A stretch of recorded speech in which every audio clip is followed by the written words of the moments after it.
2026 ni mwaka wa kwenda juu, mwaka wa kuinuliwa, ni mwaka wa kuinuliwa wana wa Mungu.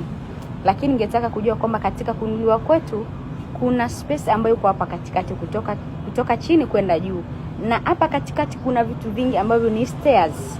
Hiyo space ambayo iko hapo imebeba vitu vingi ambayo imezificha wana wa Mungu atuelewe wala atuone.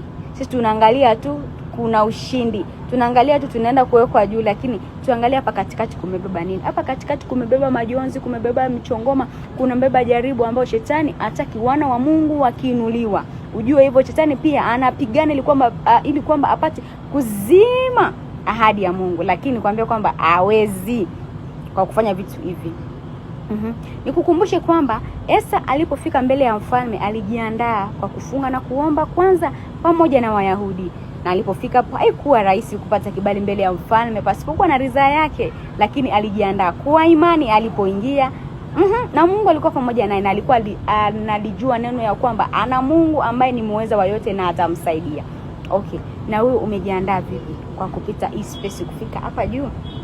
Tuko katika mfungo Nayo Center hapo, na kukaribisha kama unaweza kujiunga nasi. Tulifundishwa Jumapili hii ya kwamba mjue Mungu wako katika safari ya kwenda juu ya kuinuliwa. Umjue Mungu wako, jua uwezo wa Mungu wako. Na utautambua nini haje uwezo wa Mungu wako? Utautambua kwa kusoma neno la Mungu. Jifunze sana kusoma neno la Mungu, utapata ufunuo wa nguvu zake.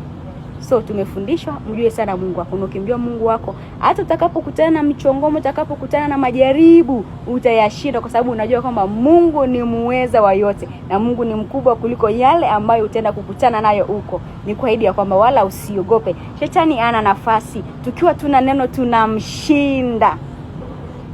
Baki umebarikiwa.